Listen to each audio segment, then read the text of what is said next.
Alhamdulillah wa sallallahu ala nabiyhi wa mustafahu Muhammadin wa alihi wa sahbihi wa muqri'il Qur'ani ma' muhibbihi. Wa ba'du. Anak soleh yang Ustaz cintai karena Allah, kita bertemu kembali dalam pembahasan tajwid metode Syafi'i. Insyaallah pada kesempatan kali ini Ustaz akan membahas makhraj yang ketiga, yakni makhraj al-lisan. Semoga kalian bisa memperhatikannya dan mencatatnya, juga memahaminya. Baik, silakan kalian buka bukunya Metode Syafi'i halaman 20. Kita akan membahas tentang makhraj al-lisan, makhraj yang ketiga. Setelah kita membahas makhraj yang pertama, yakni makhraj al-jauf, dan makhraj yang kedua, yakni makhraj tenggorokan al-halq, dan yang ketiga sekarang kita akan membahas tentang makhraj al-lisan, yaitu lidah. Al-lisan, lidah. Baik. Di makhraj al-lisan ini terbagi menjadi 10, ya. Akan tetapi di sini akan Ustaz perinci. Insyaallah Ustaz akan ringkas pembahasan makhraj al-lisan ini agar kita semua bisa memahaminya lebih mudah, ya. Silakan kalian cek bukunya halaman 20. Makhraj al-lisan ini terbagi menjadi 10, ya. Akan tetapi kita bisa mengklasifikasinya ke 4 bagian, ya. Baik, bisa diperhatikan catatan di sini. Yang pertama, pangkal lisan. Yang kedua, tengah lisan. Yang ketiga, sisi lisan. Yang keempat, ujung lisan. Nah, tadi Ustadz bilang ada 10, tapi di sini ada 4. Ini hanya untuk memudahkan.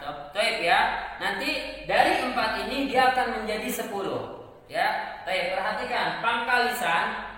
Pangkal lisan ini ada 2. Ya, di pangkal lisan ada 2.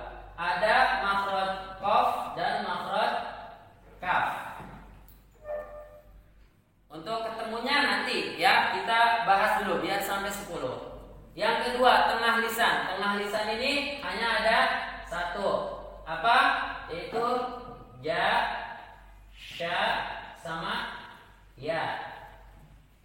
Untuk sisi lisan ini dibagi 2, yaitu huruf dhad sama huruf lam. Ya. Nah, kemudian ujung lisan. Ujung lisan ini dia dibagi menjadi 5. Ya. Baik, ujung lisan kita pindahkan ke sini, ya.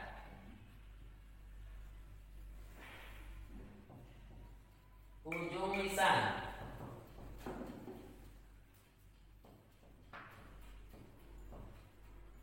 Dia ada 5 ujung lisan. Yang pertama, dia itu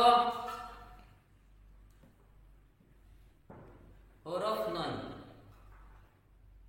Kemudian huruf ra. Kemudian huruf ta, dal, sama po. Kemudian huruf sa, dal, sama dha. Satu lagi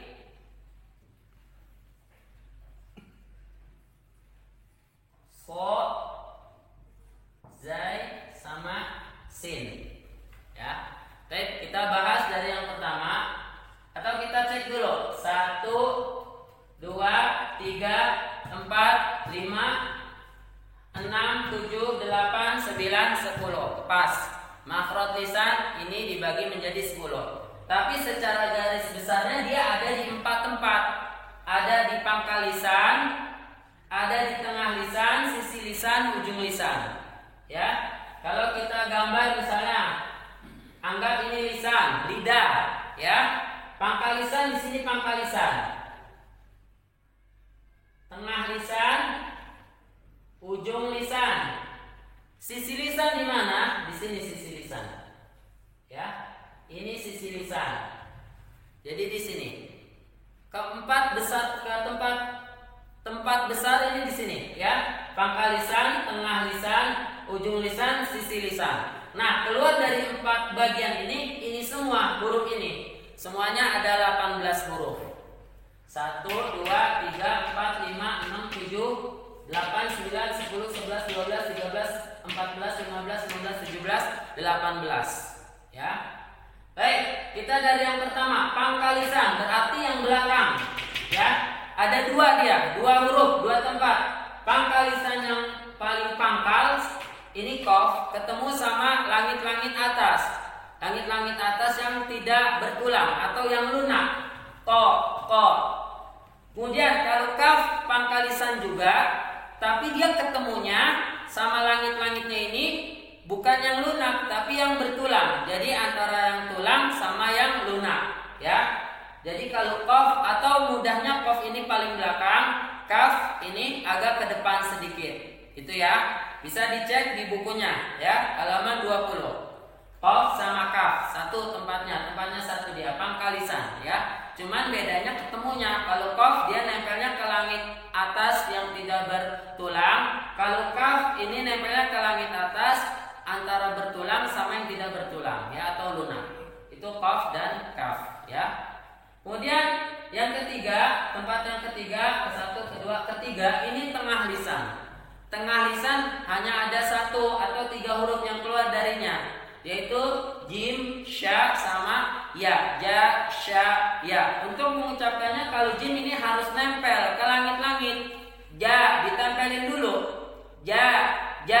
Kalau sya sama ya ini memang nggak bisa nempel, ya. Karena kalau nempel nanti malah nggak keluar suaranya, ya. Gitu. Jadi yang nempel hanya ja, sya, ya. Kemudian yang ketiga, dari sisi lisan yang kanan atau sisi lisan yang kiri atau boleh kedua-duanya, ya. Dia nempel ke geraham atas, geraham. Kalau misalnya kamu sisi kanan, berarti nempelnya ke geraham kanan atas. Kalau misalnya kamu sisi kiri, berarti nempelnya ke geraham atas yang kiri. Kalau dua-duanya sisi kanan atau kiri gimana? Boleh, ya udah tempelin aja ke atas. Ya. Yang keluar darinya yaitu huruf do,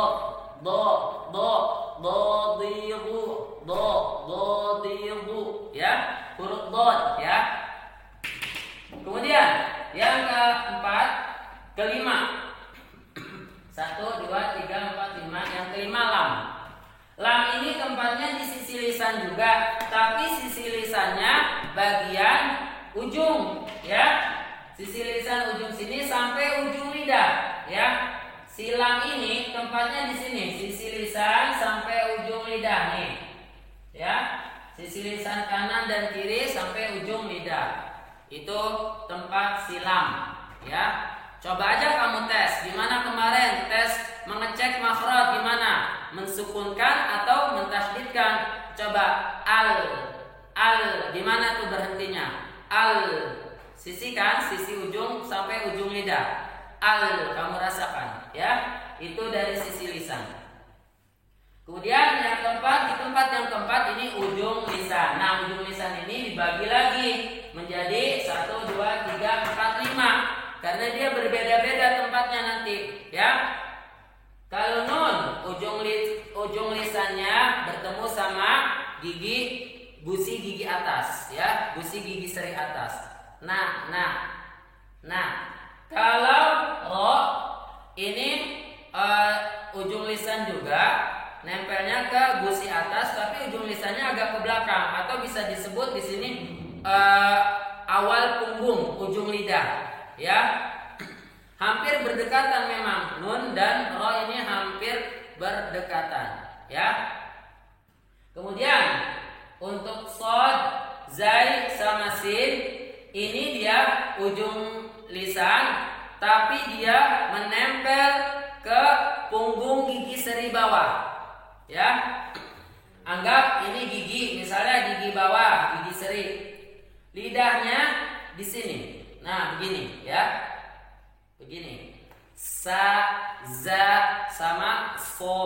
Sa, za sama so ya. Ini.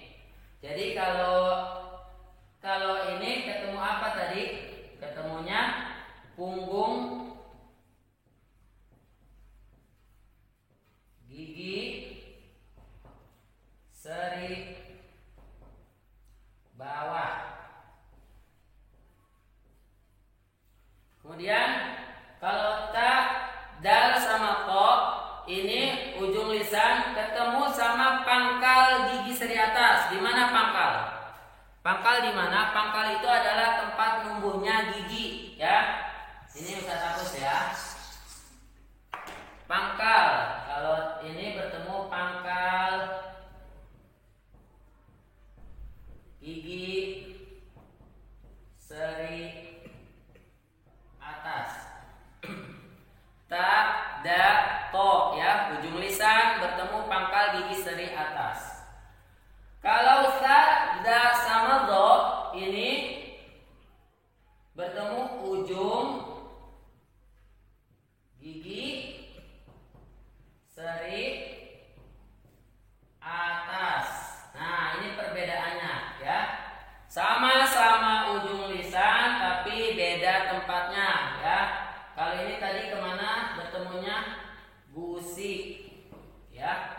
Nah, ini di gusi ya. Gusi gigi seri atas ya. Untuk tempatnya pun agak berbeda sedikit, nun sama ro ya. Nun paling ujung, lidah paling ujung. Kalau ro awal punggungnya ya. Berarti kalau kita ini nun, ini ro agak ke atas ini ya. Itu ya, nah soleh. Jadi Ustaz ulang, lisan, makhraj lisan ini makhraj yang ketiga ya. Tapi makhraj yang ketiga ini dibagi lagi menjadi 10 tempat dari 4 tempat yang terbesar. Pangkal lisan, tengah lisan, sisi lisan, ujung lisan ya. Pangkal lisan ada 2, apa aja? Qaf sama kaf. Tengah lisan hanya ada 1, yakni huruf jim, sya sama ya. Sisi lisan ada 2, dot sama lam ya. Tadi kalau dot sisi lidah kanan atau kiri atau kedua-duanya menempel geraham atas. Kalau lam sisi ujung lidah sampai ujung lidah ya. Sisi ujung lidah sampai ujung lidah nempel ke gusi atas ya. Ujung lisan dibagi lagi menjadi 5. Ada nun, ada ro, ada so, zai, sin, ada ta, dal, to, ada ta, dal, sama zo ya. Ini perbedaannya ya. Kalau nun sama ro ketemunya gusi gigi seri atas. So, sod, zai, sin bertemunya punggung gigi seri bawah ya. Punggung gigi seri bawah. Untuk ta, dal, to bertemunya pangkal gigi seri atas. Untuk ta, la sama zo bertemunya ujung gigi seri atas. Ujung gigi maksudnya dia anggap ini gigi atas, serinya ini lidah keluar sedikit ya. Ini namanya ujung lisan bertemu sama ujung gigi seri atas. Nah, ini tempatnya keluar si ta sama za sama zo ya. Baik, ini saja penjelasan secara ringkas ya. Tentunya penjelasan ini masih kurang ya. Karena yang Ustadz pernah pelajari, kalau mempelajari makhraj lisan ini cukup membutuhkan waktu yang lama ya. Yang terpenting kalian tahu lisan artinya apa. Terus ada berapa tempat yang di lisan? Ada 10 ya. Hurufnya ada berapa? Ada 18. Terus perbedaan ujung lisan, kalau sita di mana ketemunya? Amasa bedanya ketemunya di mana? Sin sama ini bedanya di mana? Ini harus dipahami ya. Untuk tengah lisan apa yang keluar? Pangkal lisan huruf apa aja? Sisi lisan apa aja? Itu aja ya anak soleh ya.